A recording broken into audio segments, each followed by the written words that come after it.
Assalamualaikum warahmatullahi wabarakatuh.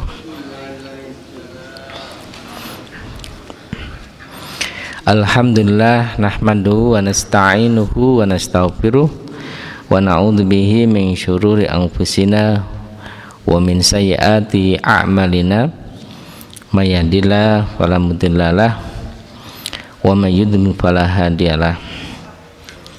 Rabbi shrah li sadri wa yassir li amri wahlul 'uqdatam min lisani yafqahu qawli.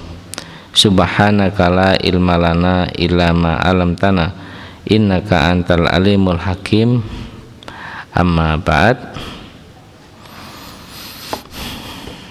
Segenap pengurus yayasan dan takmir Masjid Al-Baitul Amin yang kita hormati bersama, para jamaah sholat subuh di Masjid Al-Baitul Amin, tidak henti-hentinya kita senantiasa bersyukur kepada Allah Subhanahu wa Ta'ala atas limpahan rahmat dan anugerahnya bisa di sini dalam rangka untuk sholat subuh berjamaah, iktikaf, mengikuti majelis taklim. Semoga kita senantiasa diberi keistiqomahan dan keikhlasan. Amin, Allahumma amin. Tidak lupa kita juga bersyukur hari ini mungkin lebih baik daripada hari yang sebelumnya, karena di Mekah ini sudah tidak ada lagi karantina. Kalau yang umroh sudah insya Allah mulai kemarin sudah diberi kelonggaran, sudah tidak ada lagi kebijakan karantina. Biasanya di Mekah berapa hari itu karantinanya, ya, 4 hari atau 5 hari. Di Indonesia 1 hari berangkat, di Mekah 4 hari, nanti balik lagi berapa hari. Jadi kalau 20 hari dikurangi 6 hari misalnya, ya, yang karantina, namanya umroh karantina ya, karena di karantina. Itu sudah tidak ada, sehingga sudah lebih longgar, meskipun kebijakan protokol kesehatan masih diberlakukan. Di Indonesia juga mulai, di Bali sudah tidak ada lagi kebijakan karantina dari luar negeri. Kalau dari Jember ke Surabaya nggak perlu karantina, deket ya, Surabaya, Jember. Ini di luar negeri yang keluar, dan perkembangannya adalah menurun Omikron ini, sehingga kita doa bersama moga-moga Ramadan tahun ini bisa seperti Ramadan sebelum di masa pandemi. Amin, Allahumma amin ya. Rame gitu, meriah.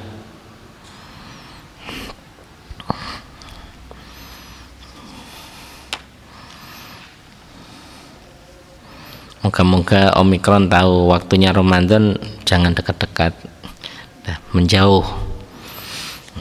Amin, Allahumma amin. Nah, di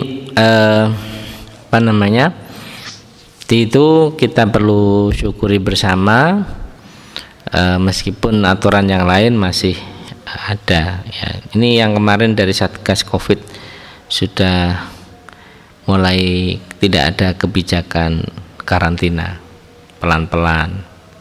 Di Indonesia ya, kalau di Arab Saudi sudah. Para jemaah sekalian yang dirahmati Allah, babun fi damil maksi, bab tentang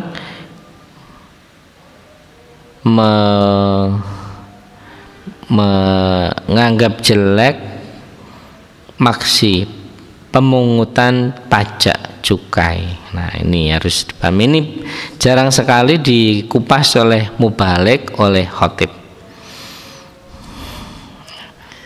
Ini ada bab tentang pemungut pajak. Pemungut cukai itu ya sama dengan orang yang mengumpulkan pajak dari masyarakat. Waktu itu ya masyarakat Yahudi untuk diserahkan kepada pemerintah kerajaan Romawi di Palestina pada abad pertama. Di waktu itu kalau Bapak Ibu sekalian, para jamaah sekalian lihat film-film sejarah itu kan ada upeti, bayar pajak. Pajaknya diserahkan kepada raja, tidak untuk kepentingan masyarakat, ya kan aneh ya, barang-barang yang ada hasil bumi di tempat tersebut, kemudian perhiasan dan sebagainya itu disetor kepada raja Romawi. Kemudian ada raja Persia, ada raja Yunani, ada raja Cina. Ya, ini yang punya peradaban tua itu Yunani, Romawi, Persia, kemudian Mesir, ya, kemudian Cina. Ini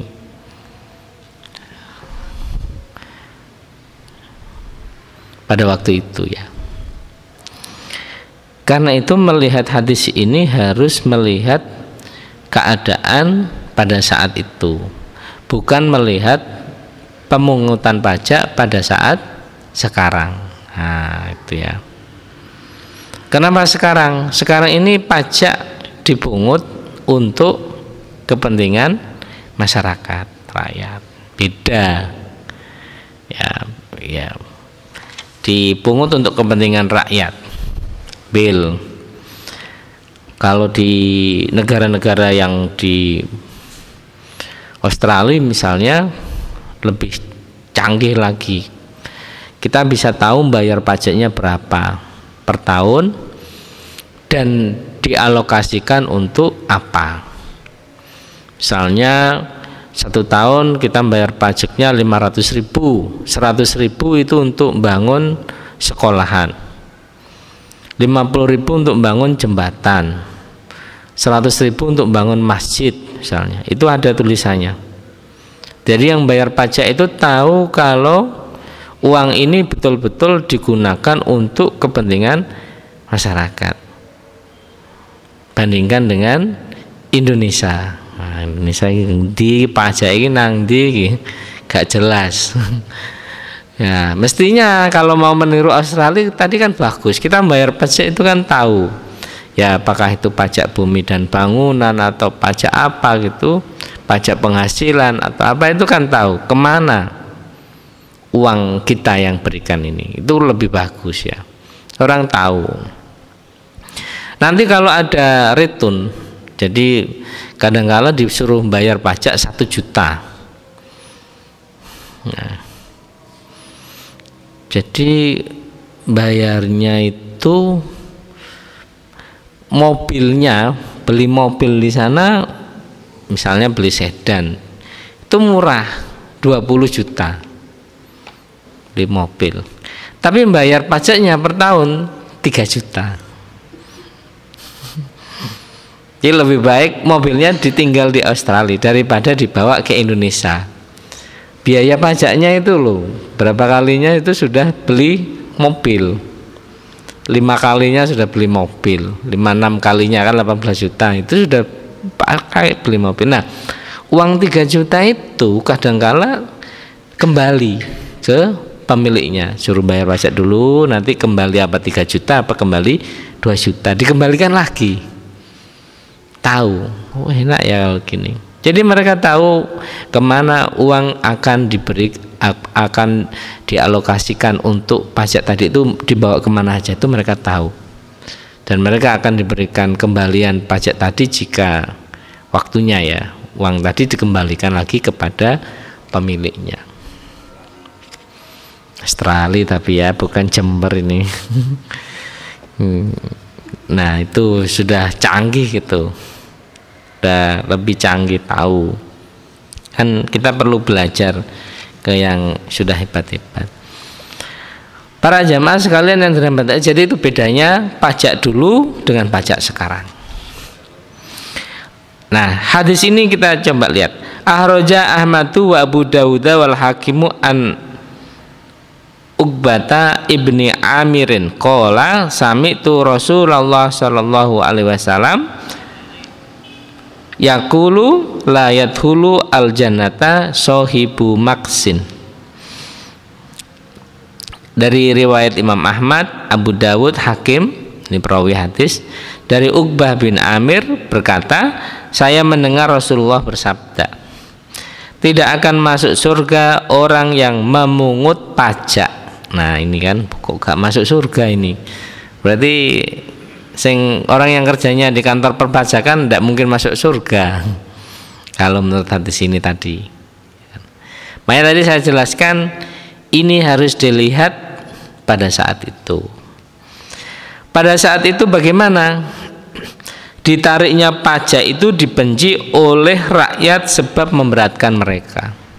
Mereka sudah miskin. Kalau di film-film itu ya, di film yang ada cerita sejarahnya itu membayar upeti, kan itu orang-orang yang nggak punya, dan itu membuat beban berat kepada rakyat yang sudah miskin tambah miskin, sudah melarat tambah melarat pada saat itu ya, pada saat itu. Jadi waktu itu raja itu dilayani, beda dengan sekarang bupati itu melayani. Pada saat itu pandangan raja itu dilayani semuanya. Kalau sekarang nggak ada. Pemungut pajak untuk pemerintah Romawi ini contohnya ya, dianggap musuh oleh rakyat, malah musuh, dibenci, musuh ya. Nah kemudian yang ketiga, cara yang digunakan para pemungut pajak itu sangat kejam. Yang nggak bayar pajak itu langsung disiksa, ditarik, dieret, bawa kereta pada saat itu jalan, diperlihatkan kepada banyak orang ya. Sangat kejam dan tidak adil. Yang kaya, yang miskin ini memang nggak adil, mereka nggak ada rasa keadilan. Ini aparat kerajaan memungut rakyat yang tidak mampu, memungut pajak rakyat yang tidak mampu, dilakukan dengan cara yang kejam, bengis dan tidak adil. Gimana bisa adil? Itu pada saat itu para jamaah sekalian. Jadi, oh gitu ya. Makanya para mubalik kita jarang menggunakan hadis ini. Kenapa? Karena sudah konteksnya, kaitannya dengan sekarang sudah tidak relevan. Ini pajak sekarang ini, kalau kita bayar pajak sudah bisa lewat internet, sudah nggak ada lagi aparatur pajak yang narik uang, sudah pakai e-filing, pajak ngisi gitu, kita langsung bayar pajak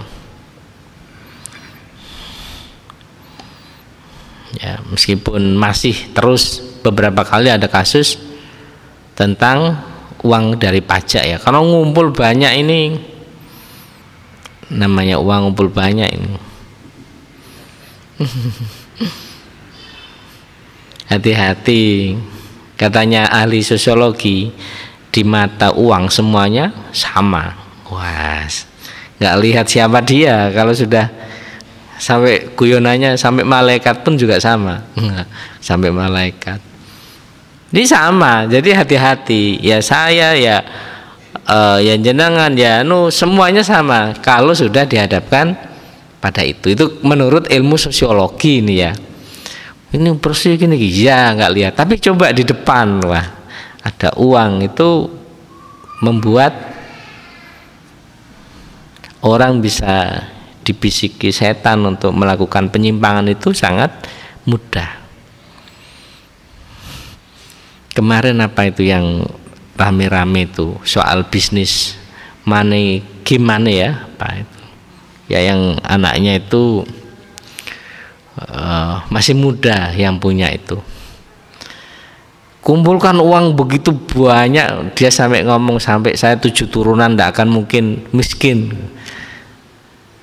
ternyata itu uangnya ya tadi, kalau kumpul uang banyak dia terus melakukan hal yang nggak benar, akhirnya kan ditangkap oleh polisi, banyak yang komplain. Jadi Bapak Ibu sekalian, hati-hati dengan permainan itu.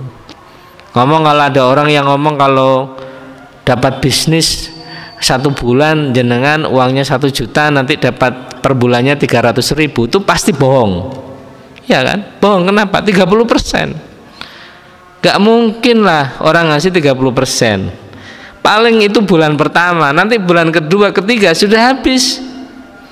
Itu yang orang masyarakat kita masih terus berpikir, wah ini enak ini ya, 300.000 ini. 30%-nya 1 bulan itu kan enak ini. Jadi nanti 3 bulan uang sudah kembali, belum kembali sudah bangkrut. Jadi itu kan tidak masuk akal. Di masyarakatnya itu mudah sekali kena itu, ya mudah. Orang ini ngumpulkan dipakai untuk yang nggak benar. Apalagi tadi kumpul uang tadi itu. Nah ini contoh ya, pajak tadi ya. Jadi pajak di masa dulu ya, saya ingat ya, dibenci oleh rakyat, diperuntukkan untuk raja dan kalangannya dengan cara yang dolim. Nah, pada saat itu, sehingga di dalam hadis ini disebut la yadkhulul jannata sohibu maksin, tidak akan masuk surga orang yang memungut pajak. Sekarang sudah berbeda, berubah konteksnya, sudah tidak seperti dulu ya. Meskipun perlu ada perbaikan-perbaikan. Tadi seperti tadi ya, Australia bisa tahu, bisa para polisi yang ada di Australia itu kalau nilang mobil itu, tilang ini mobilnya melakukan pelanggaran di jalan. Pertanyaannya polisinya apa? Kamu tahun ini sudah bayar pajak atau belum? Wah, ini pertanyaannya kan bagus. Tunjukkan kalau sudah bayar pajak. Jadi mereka tidak tanya surat-surat dulu dan sebagainya. Tanya, wes bayar pajak apa durung? Udah bayar pajak atau belum? Pertanyaannya itu mantap tuh. Kalau di negara kita kan tidak ada pertanyaan polisi. Itu langsung pertanyaannya gitu, bagus. Membuat orang untuk ingat. Dan pajaknya untuk orang kaya bisa 40%. Tanya mereka ya, tinggi. Kok pajak 40%? Jadi kalau dia punya uang 10 miliar, 4 miliarnya untuk negara. Negara itu untuk masyarakat. Jadi nggak ada orang kaya sekali, nggak ada orang miskin sekali. Cari pengemis sulit. Kenapa? Karena 40%-nya untuk masyarakat. Ini yang kita bisa tiru, 40%. Mereka nggak bisa kaya sekali, nggak bisa. Kalau kita ini beda ya. Itu belum ada beberapa oknum yang tanggungan pajaknya 10 miliar, sudahlah nggak usah bayar ke sana, ke saya aja 1 miliar. Ada yang begitu kan, bahaya. Banyak yang dari beberapa informasi ada beberapa yang modelnya begitu. Nah, jadi konteksnya adalah itu. Ini bahkan disebutkan wa Ahmadu atau Robni an Abil Khair qala ardu muslimata ibnu Mahlid kawakana amiran ala Misr ala Ruwaifi ibn Sabit aywaliyahu al-usyur faqala inni sami'tu Rasulullah sallallahu alaihi wasallam yaqulu inna sahibal maksi finnari. Nah, sesungguhnya orang yang mungut pajak itu ada di neraka. Ini mungut pajak yang tadi dengan cara dolim untuk raja. Nah, mendolimi masyarakat, dibenci masyarakat. Ya. Hadis yang lain mengatakan yaqulu Sami'tu Rasulullah sallallahu alaihi wasallam yaqulu idza laqaitum ashiran faqtuluhu. Jika kamu bertemu dengan seorang pemungut pajak, ashiran, bahasa lain dari sohiba maksin, faqtuluhu, maka bunuhlah. Ini kan ada, berarti kan ada banyak yang dibunuh, yang nggak masuk surga, yang masuk ke dalam neraka. Itu menunjukkan pekerjaan ini tidak disukai Allah, tidak disukai Nabi, tidak disukai Allah Subhanahu wa ta'ala. Kenapa tadi itu? Ini pajak pada saat itu dibenci rakyat. Kenapa? Bukan untuk rakyat, ditarik bukan untuk rakyat, tapi untuk raja. Dilakukan dengan cara yang kejam, bengis, tidak adil. Peruntukannya bukan untuk rakyat tapi untuk raja, untuk kaisar pada saat itu. Ini makanya dilarang keras, dilarang keras.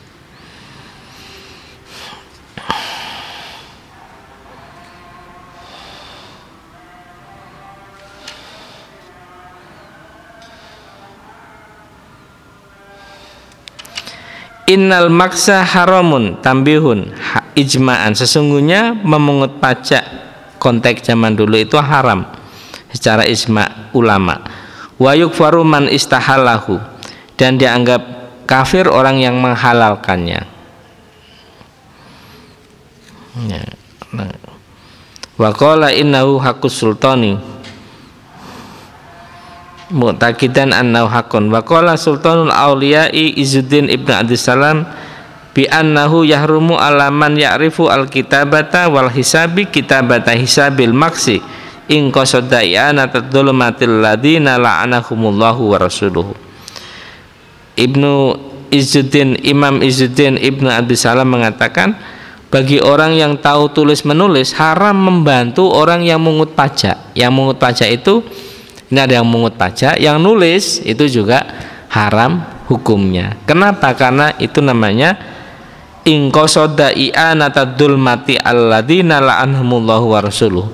Karena dia itu menolong orang melakukan kedzaliman. Orang yang melakukan kedzaliman itu dosa. Orang yang membantu, nah ini ya, orang yang membantu melakukan kedzaliman itu juga berdosa. Makanya jangan ikut bantu orang berbuat kedzaliman. Orang yang melakukan maksiat itu dosa. Gak poso Ramadan itu dosa. Orang yang membantu melakukan maksiat, i'anatul maksiat, itu juga dosa.